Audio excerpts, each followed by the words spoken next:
The Social Media Detective Agency, The Case of the Twitter Troll, by Timothy A. Price, narrated by Charles Bice.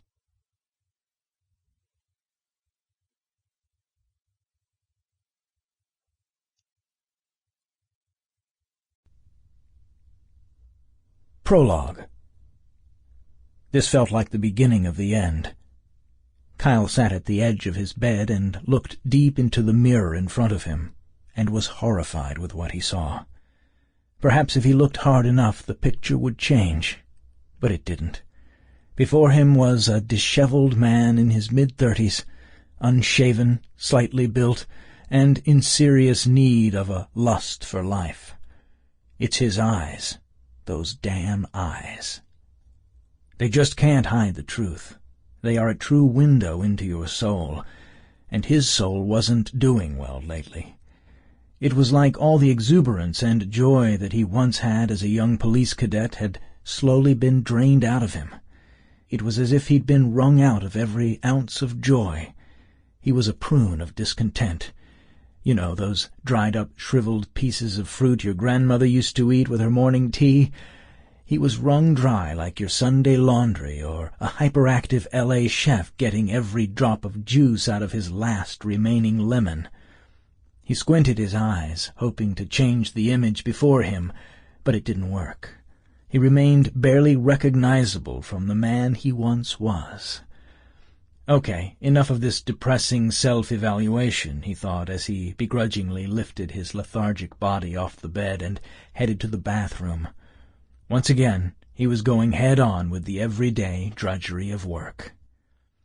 The commute to work was short, so Kyle wasn't left with his thoughts for too long. This was always a bonus. His own thoughts could be a hellish trap of doubts, insecurities, and self-loathing. He generally tried to avoid thinking at all costs. He turned the music up louder as he pulled up to the Fullerton police station. Police officers walked at a brisk pace and with purpose throughout the Spanish colonial revival architecture. As he walked through the courtyard, one of the officers made eye contact with him.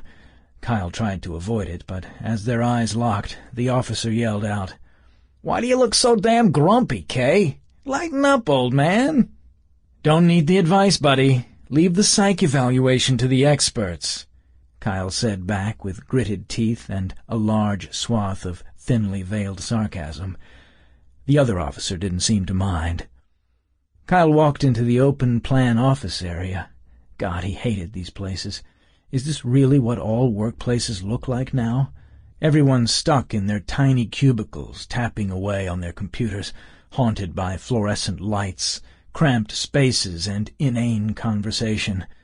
The police used to be reserved for the best of the best, but this place could easily be a paper-selling plant, just as much as a police precinct. Today, however, he had a purpose, so he headed straight for the captain's office. As Kyle opened the captain's door, he felt everyone's piercing eyes in the back of his neck. He sat down and looked across at Captain Richard Mathis, who was in his late 50s, aging and somehow simultaneously laid back and yet incredibly intimidating. Kyle nervously moved back and forth in his seat.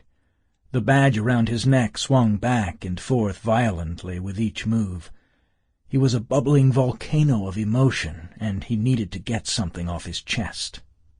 "Look, Captain, I'm sick of this place. You're still working old-school cases, and it's a new-school world. We're doing Big Daddy Kane police work while everyone is riding out with Ray Shremerd." "Ray who?" Mathis asked, staring blankly at Kyle. "Hip-hop, Cap. It happened. Turn on Power 106 once in a while." "Look, what are you getting at?" Mathis asked. Judging by the lines across his face, he was seriously annoyed. "You got kids out here committing cybercrimes, and we got detectives out there walking the beat. The beat is the internet these days." "I thought the beat was EDM, glow sticks, Molly, and poorly dressed teenagers." Kyle chuckled to himself in his head. He was amazed that the captain even knew what EDM was. But Kyle guessed the captain had been called out to so many drug cases at these Sample complete. Ready to continue?